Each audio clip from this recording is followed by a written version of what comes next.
Hey y'all, welcome to or welcome back to our very bookish channel, and welcome to our quarter four wrap up where we talk about all the books we read in October, November, and December that y'all don't know about because we didn't vlog them.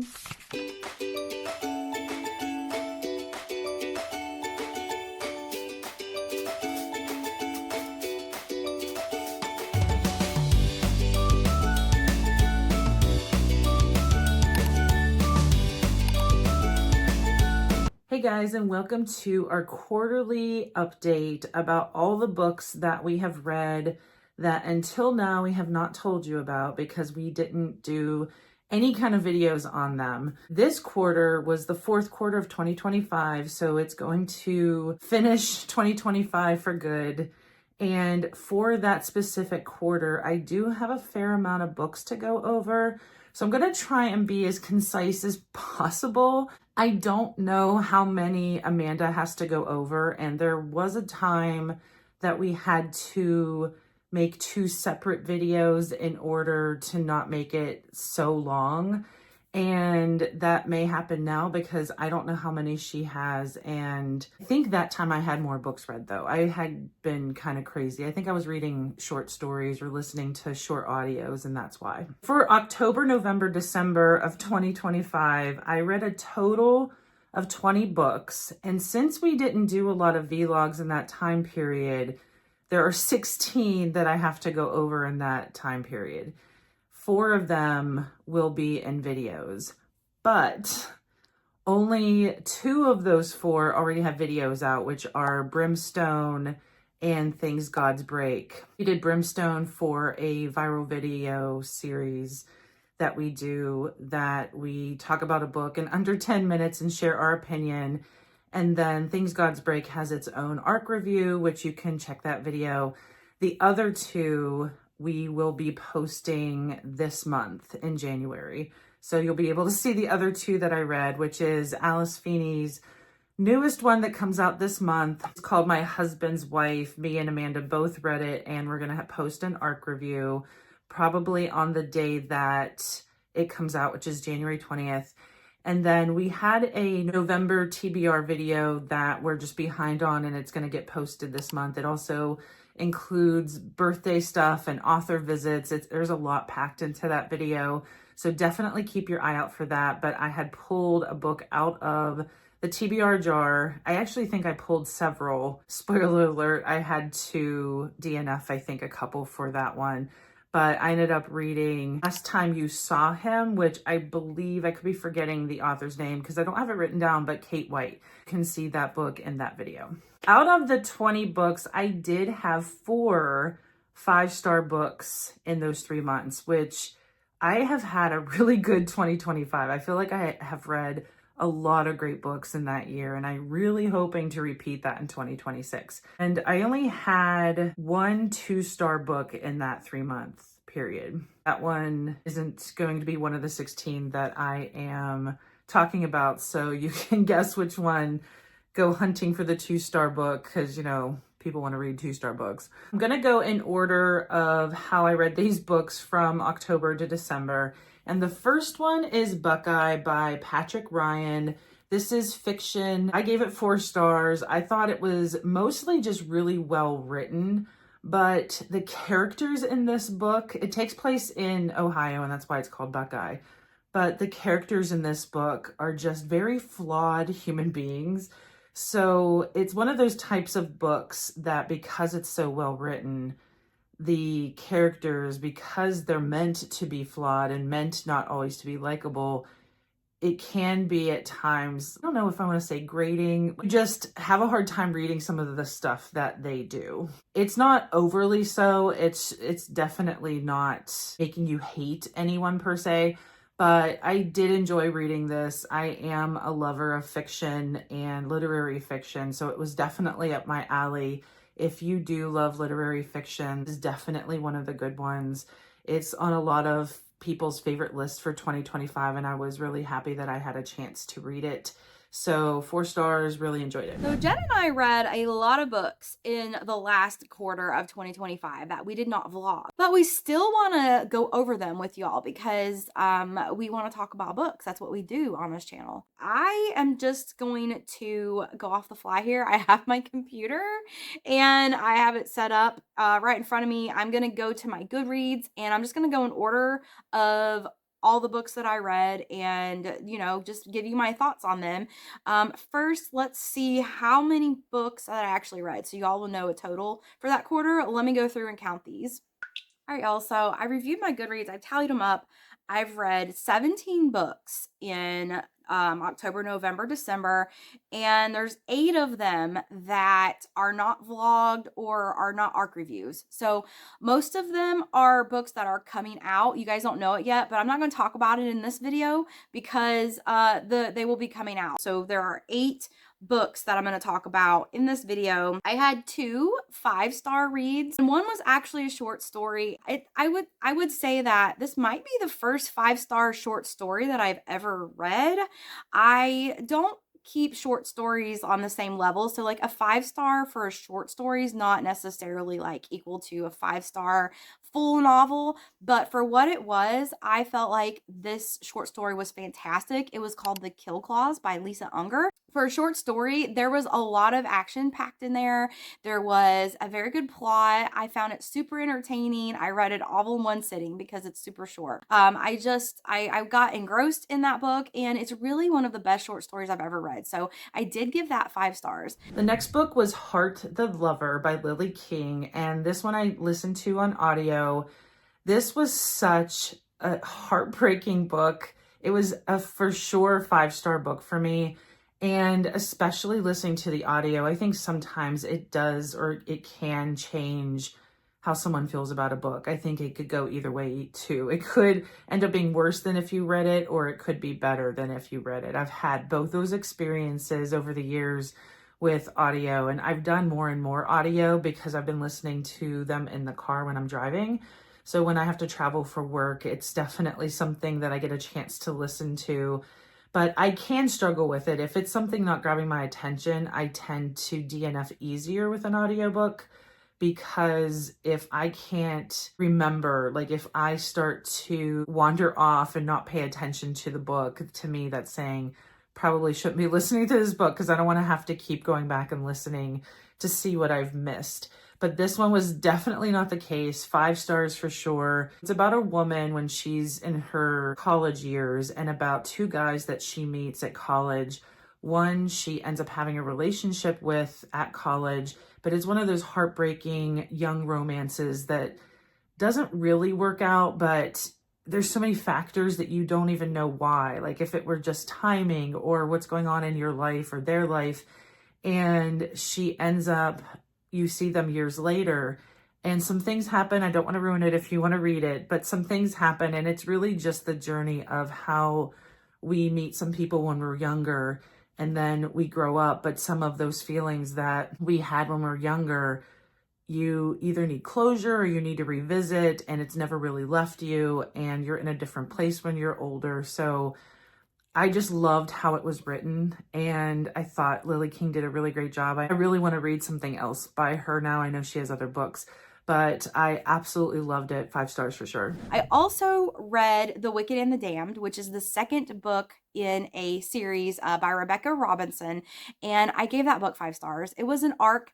It's not coming out until a little bit later, so I will post an ARC review on that and give you guys some more thoughts and more details about that book.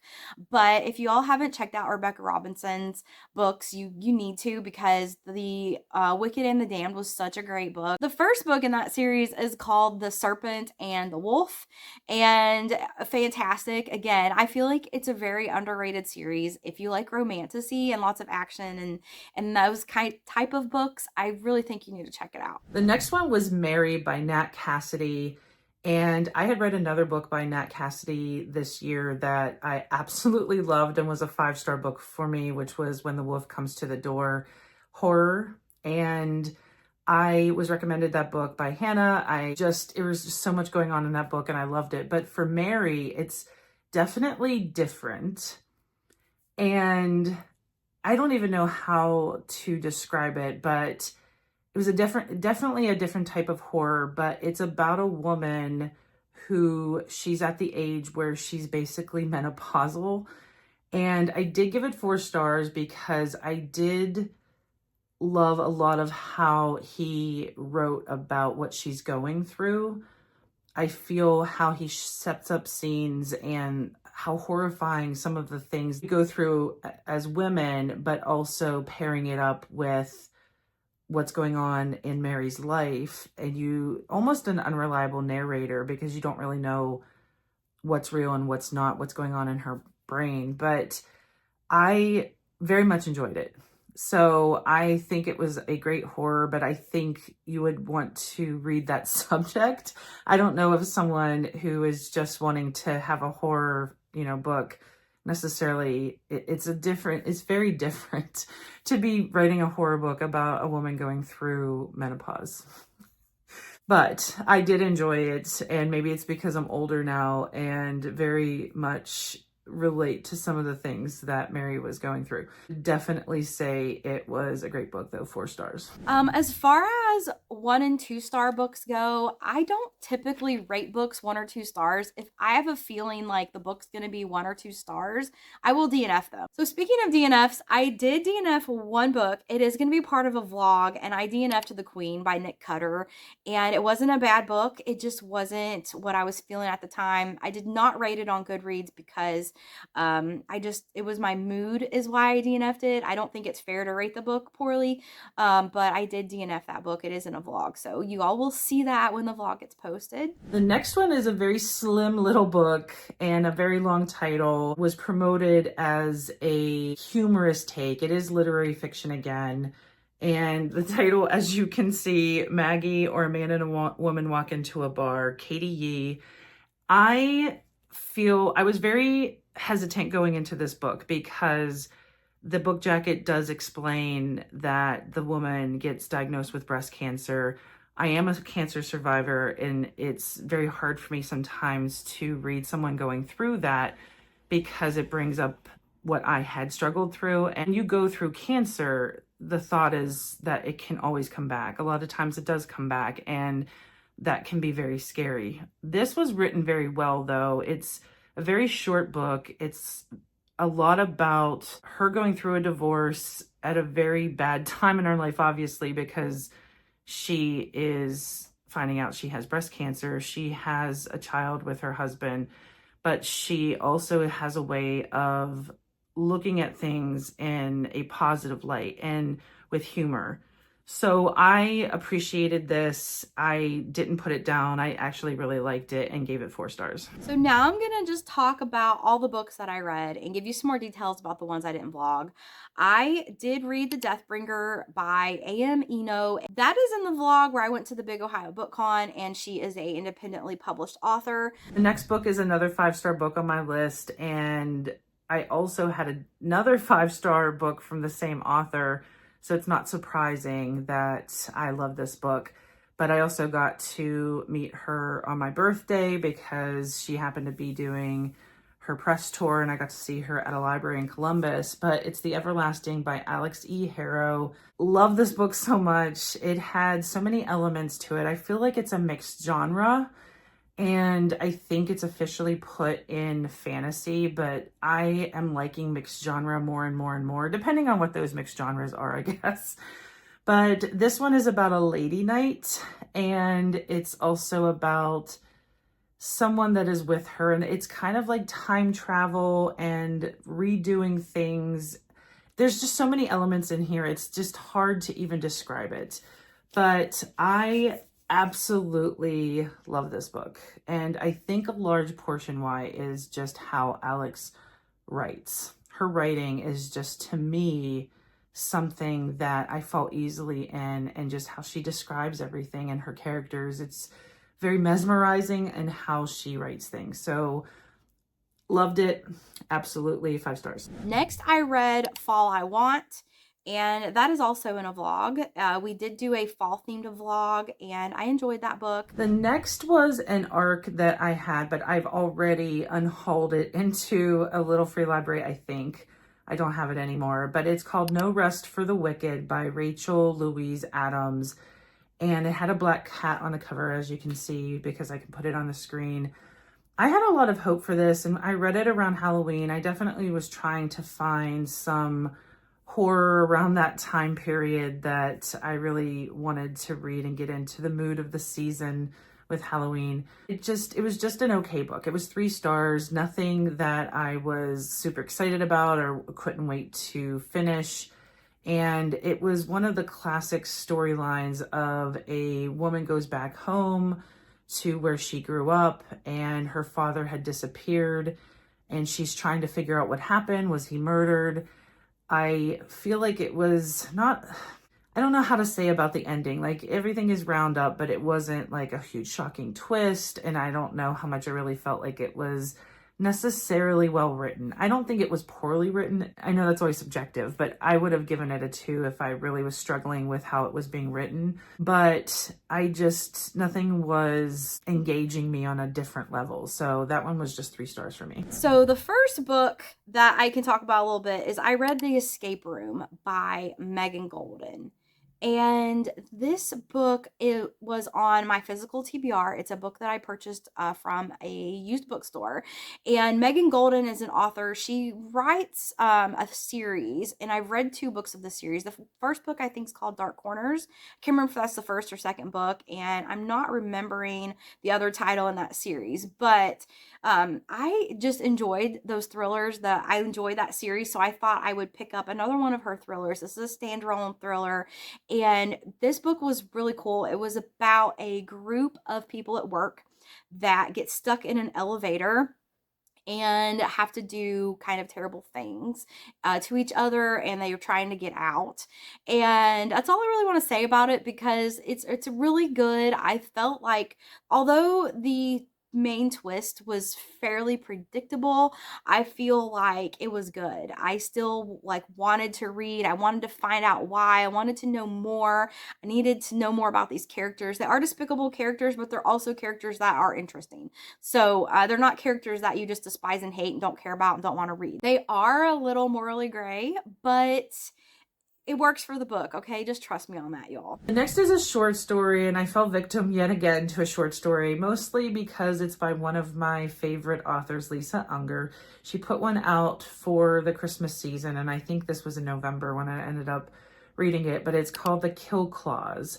I do feel like it was well done. It's not that I don't think it was well done, because I do really love Lisa Unger's writing. I think where I struggle is I always feel like I want more, and I really don't like that feeling. And it's usually a good sign if you want more of a story, but it's also a frustrating feeling because you're just left like unsatisfied with it. So I tend to give short stories 3 stars, and I gave this one a 3 star. I could totally see this as a longer book, and she could have done so much more with it. And I think that's where I always end up being a little let down or disappointed, but that, yeah, it was 3 stars for me. And then I read Heavenly Bodies by Amani Eru. I gave this book 4 stars.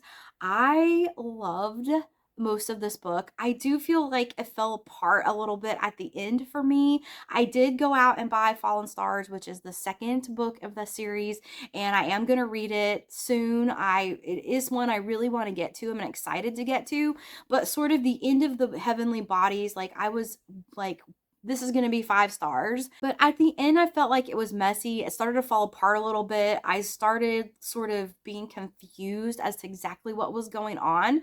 So I did bump it down to 4 stars, but looking forward to the next book in that series. The next one is a fiction book. Yet again, I had a chance to get a lot of just literary fiction read in those 3 months since we were mood reading, so that Amanda, she had a lot going on in her life and she can get caught up on editing the videos we had already done over the summer and early fall. So I got a chance to do another fiction book, which is Sleep by Honor Jones. And I did really enjoy this book. I thought it was well written. I gave it 4 stars.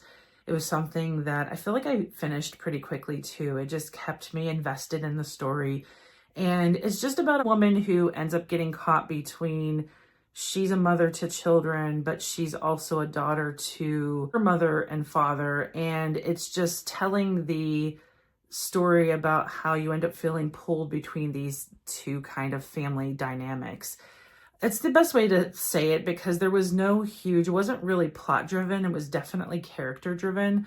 And I really end up loving those kinds of books because you get to concentrate on the writing, and it just has things throughout it that you end up feeling you can relate to. It's very relatable. And I love those kinds of stories over the years. I think that's one of my main parts of why I love fiction, is because it tells everyday stories that you can, as the reader, relate to them and see how someone is handling those situations. And I also, as I've gotten older and finding other genres, it helps me also balance, because horror and thrillers can be fun, but I don't know how much I want to live in that arena. And then you can have some fantasy in there because it's, definitely not something that you're necessarily going to encounter in everyday life, and a sprinkler of romance. But I feel like as I've gotten older, I've definitely appreciated having multiple genres in my TBR to balance. And then it makes those other genres, as you rotate, feel brand new again. And I love that feeling. But Sleep by Honor Jones, 4 stars. I did really enjoy the writing a lot. The next book I read that y'all don't know about is a actually nonfiction book. It is a true crime book called American Predator: The Hunt for the Most Meticulous Serial Killer of the 21st Century. And Beth Morvan, if you guys don't follow her, you need to. She's a booktuber. She likes to read lots of true crime, and she put out a video about like the best true crime books that are out there.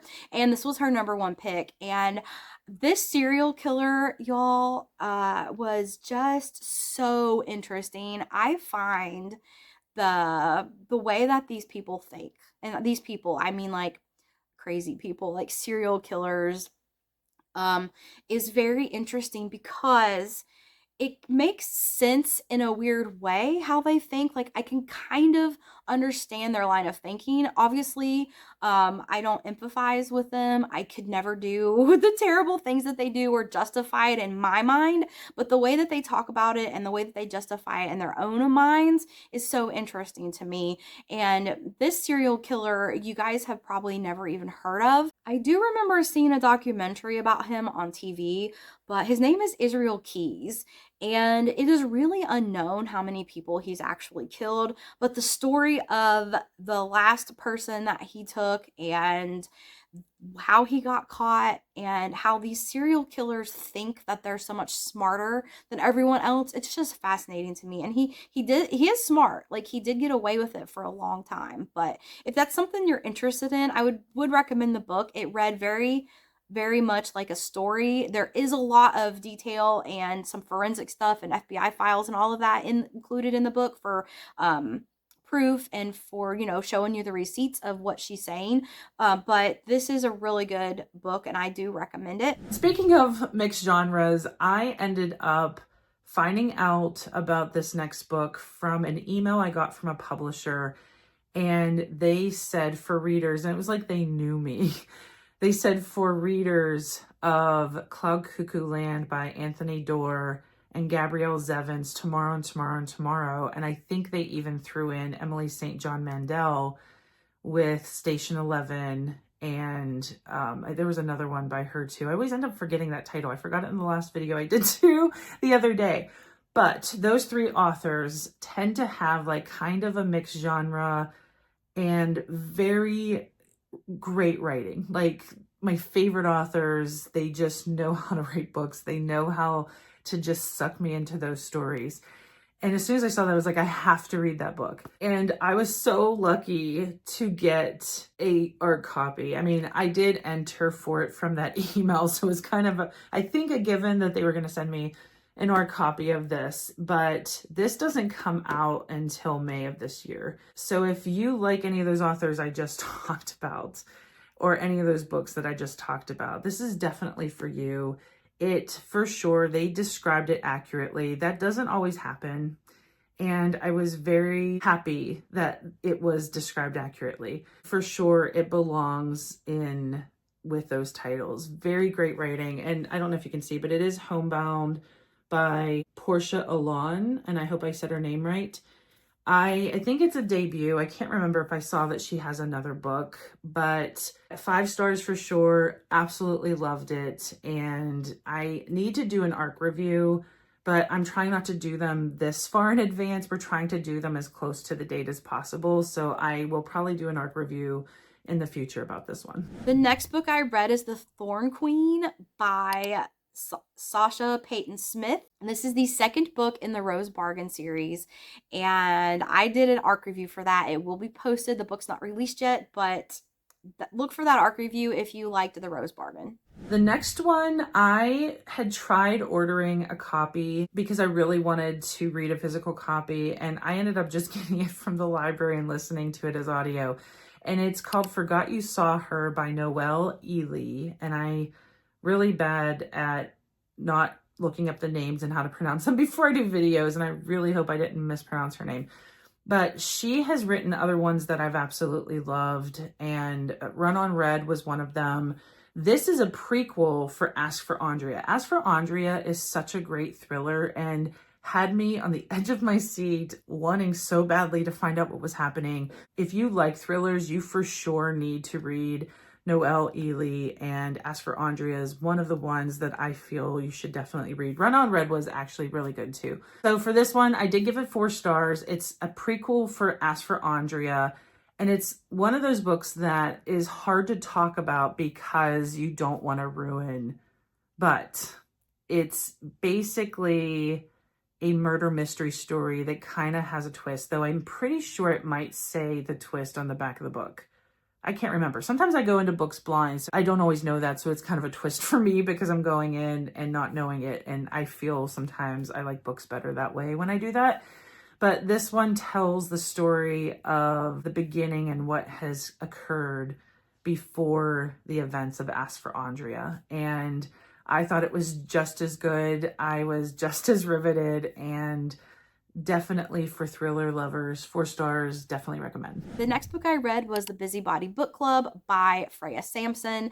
This book was fun. It's a cozy mystery. It was a book that I pulled from my TBR jar. It is vlogged, and I think you should look for that vlog if you're interested in the book, but it was pretty good. I ended up giving it 3 stars. The next is another literary fiction book. Surprise, surprise. And I had wanted to read this for a while, and I was putting it off because I had other things I wanted to read, obviously, all the ones I just named. And I ended up being able to pick it up, and it's Mona's Eyes. It's Barnes & Noble's Book of the Year. It's on a lot of lists for Best of 2025.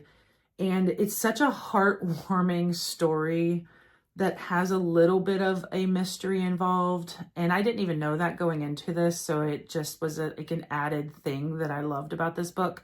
But there's a little girl who she ends up going blind for like an hour, and then she gets her eyesight back. So when they go to the doctor, they're trying to figure out why she had gone blind for that hour, what's going on. And you learn more and more about her story, about her home life, to give you clues as to what's going on.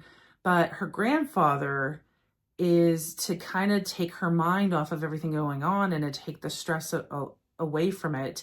He decides to take her every Wednesday to see the great works of art because he thinks that she needs to focus on something that's really beautiful. She's really young. She's only 10 years old.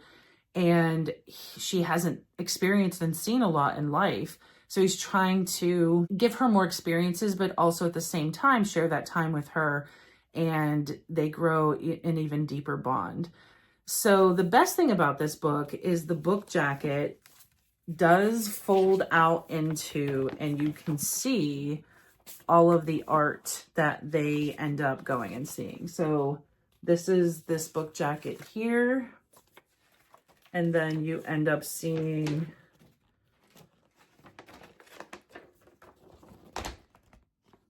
all of the arts. So as you're reading it, you're able to look at what they're seeing and discussing as art. And they end up talking about life and talking about, and that's how he really gets her to open up. So I guess it's kind of a ploy. And then you end up finding out, you know, what's going on and why she had experienced that hour of blindness. But I actually really, really love this book. But yeah, 4 stars. The next book I read was Nightmare on Nightmare Street by R.L. Stine. It was an arc. It was fun. It was good. It was a kid's book. So, I gave it 3 stars. Okay. I think maybe if I were a child reading the book, if I was the target audience reading that book, it might have been higher because it was super fun. But the concept of this book is all the scary things all in one book. So it's about these kids that live on Nightmare Street and they have nightmares, and there's all sort of scary things happening. Every scary thing, like if you're scared of ghosts, it's in there. If you're scared of zombies, it's in there. If you're scared of dolls, it's in there. So that was his idea for the book, and it was fun. Of course, I got into the Christmas season reading mood, and I was glad I had a chance to read because I don't always have a lot of time or energy around December to be reading a lot. But I had a chance to read The Christmas Tree Farm, and this one is by Lori Gilmore. I read the other two before this, which is Pumpkin Spice Cafe, and then there was the Cinnamon Bun Bookstore. So again, it's in the same town. I love the fact that this has like the sprayed edges. It's so gorgeous. I really love the characters. You end up seeing characters from the first 2 books in this book, and I love that they revisit and come into them because they're, just fun characters. But of course, it is about a woman who is kind of grinchy, doesn't really like Christmas. She is new to this town. It is almost like a Hallmark movie, what I just said. And she ends up falling for a guy who is like not Christmassy, but positive and a really good guy, and romance develops. So again, it is little schmaltzy, but I did give it 4 stars. It is very fun to go into this setting again, and I do plan on reading the other ones in this series. I don't remember what the next one is. I think it's like Strawberry Patch something or other. I can put on the screen the next one. But it'll be fun, I think, to do in the spring. I think there's like 2 or 3 out already. There's, I think, another one coming out in the spring. So, but they're really easy to read. I think I can easily catch up. I think I'll be fine. If you like very sentimental and romance, a little bit Grumpy Sunshine, I think that you'll love her books. They're cute. All right, Cruel King by Rena Kent. This is the prequel to the Royal Elite series. It was a full-length book though.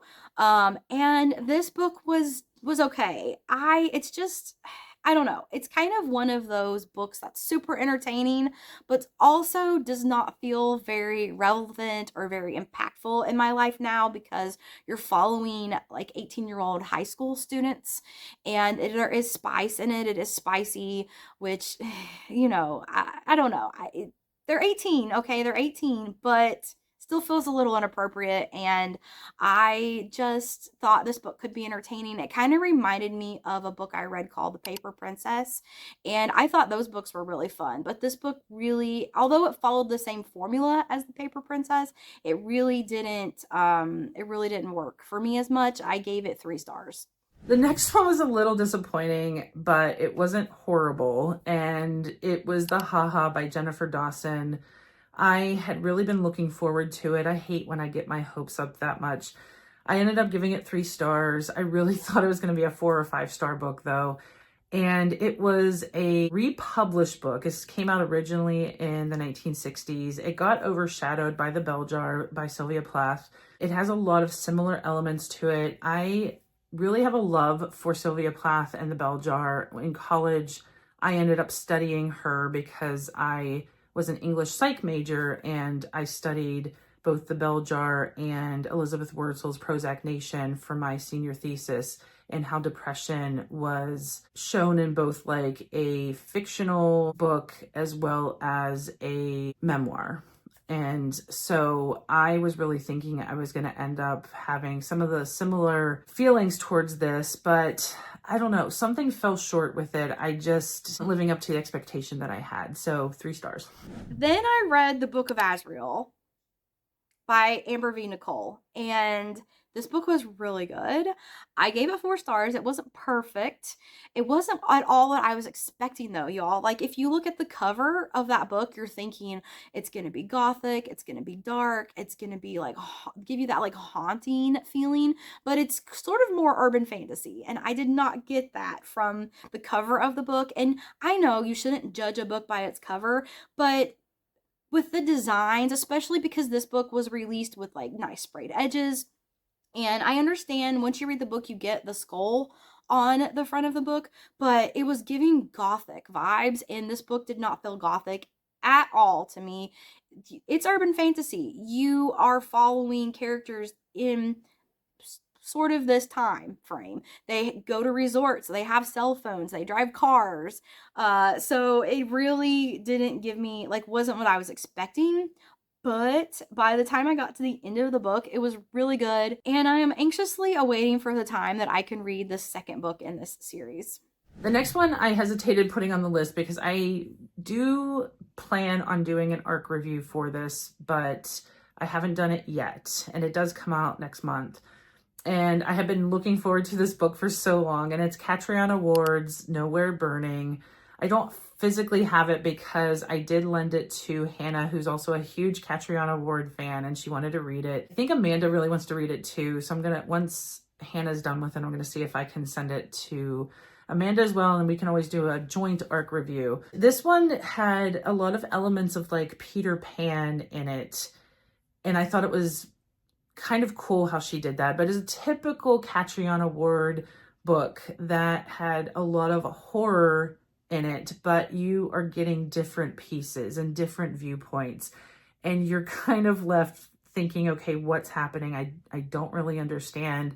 And I've trust in Catriona, so it doesn't make me frustrated. It doesn't make me stop reading because I know she's going to do what she always does and kind of join everything together, and she does. I gave it 4 stars. I was very close to giving it 5 stars, but it is just so hard for me. And one of the reasons why I wasn't going to do an ARC review, when there's violence with children, it's just something that it's hard to stomach. And I know it's a fictional tale, but you also know it's really happening in real life. So you can't just be like, oh, it's just a book. Because yes, that situation is just a book, but it does exist in life. So it's just so hard for me to be like, I love that book, because I feel like I'm saying I love child abuse. And it's something I struggle a lot with when I'm reading horror or anything to do with children. So that's where my hesitation is. Catriona does such a great job writing. I love how she sets up her books. And this tale is just, it's something. That's all I'm going to say. It's something. And I definitely would recommend it for sure. But I feel like I need to do an ARC review, and I think I will get it done in February. So stay tuned for that. Next book is Molka by Monica Kim. I did an ARC review for this book. It's not out yet, so you guys keep your eyes posted for an ARC review of this book to get all of my thoughts and feelings. But this book is about hidden cameras and the sleazy people behind the hidden camera debacle, I guess. I guess you could call it an epidemic. In Korea, there was a big epidemic of hidden cameras, people installing hidden cameras in bathrooms, trying to get people on camera in intimate moments, either going to the bathroom or while they're sleeping, or sleeping with a person. So apparently this was a big deal in that country, and this author decided to write a horror book about it, and it was good. It was pretty good, but check out my ARC review for more. The next one I was not going to read. I even talked about a hesitation when I first went over it, and whichever most anticipated from this previous year that it fell into. I don't remember when it came out, to be honest, but I got a chance to read it before the year ended, and I was happy about that because I love Wally Lamb in terms of She's Come Undone. It's a previous book I read by him, and this one is called The River is Waiting. I did really enjoy it. I felt riveted to this story. It was just a heartbreaking story. It's just crazy, the story that it is. And it's about a man, a father, who is just struggling. He's he's having a lot of bad luck and he's turning to mostly alcohol, but some prescription issues. And he ends up doing a devastating thing that his family's destroyed basically. And it's an accident. And he ends up getting jail time. And you see his viewpoint as he's in jail, and horrific things end up happening to him. And it's another thing, like, though it's not necessarily, he's not a child, it's just hard to really love a book when his story is heartbreaking. It is just crazy how sorrowful his tale is. I don't think it's based on anything real life, but the way Wally Lamb writes characters, and it's so thorough and so faceted, like it's like every piece of this person.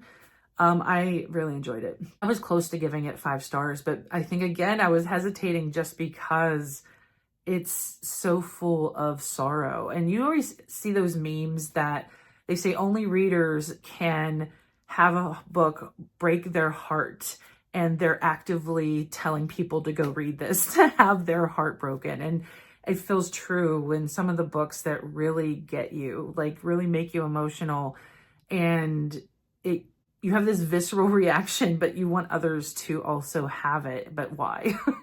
Like, why do you want people to go have a horrible experience and want to cry and just feel sad for these fictional characters? Yeah, reader problems, I guess. So yeah, 4 stars, very well written. It makes me want to read more Wally Lamb. The last 2 books I read, y'all don't know about, and I'm going to group them together and talk about them because they are part of a series. Right now, there's just 2, and I have read them both. I don't know if it's third one is coming out, but it's He Knows When You're Awake, He Sees You When You're Sleeping by Alta Hensley. And these books are dark romance. I was getting Lights Out vibe, and it does give Lights Out, but it was not as good as Lights Out. I do think I enjoyed the second book a little bit more than the first book, but essentially they are interconnected standalones, so you could probably read the second book without reading the first book, but they are in chronological order. So you will hear about characters in the second book that you read about in the first book. So I hope that makes sense. But you're following in the first book, you're following a woman who meets a firefighter, and she also has a stalker. And so you sort of unravel the mystery behind who is the stalker. And this firefighter, this mysterious firefighter that she meets and kind of starts dating, she's sort of caught between the two because she likes the darkness from the stalker. She has like a dark side to herself, but she also logically knows that the firefighter is sweet and nice and he takes care of her and he is the safe choice. So she's kind of caught between these two, and it's a good book. The second book, He Knows When You're Awake, I thought was just much more fun and interesting. You're following a woman who likes to design jewelry, and she works for a smaller company. And the female main character from the first book is her friend, and I didn't mention this, but the female main character in the first book is a social media influencer. She works for this jewelry company promoting their items on social media. And the second book, you're following Sloane, who works for the same company, but she's a jewelry designer. And Sloane has these dreams of breaking out of this company and designing her own jewelry that she wants to, but the company is a little bit restrictive. The company doesn't give her free range to just do what she wants. So she wants to design her own jewelry and break out and work independently. And she ends up meeting a billionaire in a coffee shop, and he becomes a little stalkerish. These are dark stalker romances, in case I didn't say that, but he becomes stalkerish, and I just thought this was so much more fun. It seemed more layered. I've talked about layers in books before, and it just felt more layered. There was just more to the characters. There was more going on in the book, and I felt like this book, you could tell the growth of the author, because the first book was sort of just 1 or 2 dimensional. There's just a couple of things going on. And then in this book, you've got the work drama, you've got the love drama, you've got the stalker part thrown in there, you've got her friend drama thrown in there, and it just felt like there was more substance to the story. So I enjoyed the second book more. I rated both of these books 3 stars. They weren't like blow my mind fantastic, but I do think that if you're looking for a fun, dark stalker romance read, they do take place at Christmas time, but they're not too Christmas-y. You could probably read them any time of the year. I do think they might be fun for you. And unfortunately, we end on a disappointing book for me. I think Amanda had told me when I went over it in one of the most anticipated videos that she was surprised I had picked this, but I have wanted to read Mason Coyles for a couple books now. I wanted to read William, and then I wanted to read Exiles. I ended up listening to Exiles. It's a pretty short book, and I thought I was in the mood for science fiction, and this takes place partially on Mars. I was very disappointed. I did not think I was going to feel as disappointed as I did. I almost gave it 2 stars, but I ended up giving it 3 stars. I do think it was a decent story. It just wasn't a great story, in my opinion. I don't think it was because of the audio. I don't know. I don't remember being like irked by the audio. It was just, I had a lot of questions from the story, and I don't like that. I don't like when I almost feel like things were ignored because the author couldn't explain it. Like, I feel like that's why he didn't answer some of the questions you have. And that just, I don't know, it doesn't sit right with me as a reader. I did end up looking at some of the reviews after because I was like, was it just me? Because I thought it had been highly reviewed. There were a lot of people that kind of felt like I did. So I was like, okay, not just me. I don't know if you guys ever do that where if you have some kind of reaction to a book, you go and see if others felt the same way.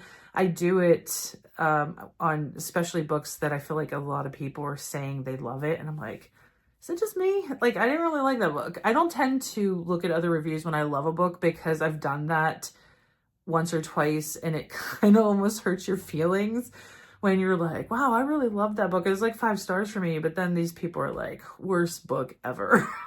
That's why we all have our own opinions on books. Speaking of, put in the comments of anything that you have also enjoyed reading, or maybe you didn't enjoy reading and were surprised I loved. Anything that you think from all the books that we have gone over. Would love to hear some comments and thoughts.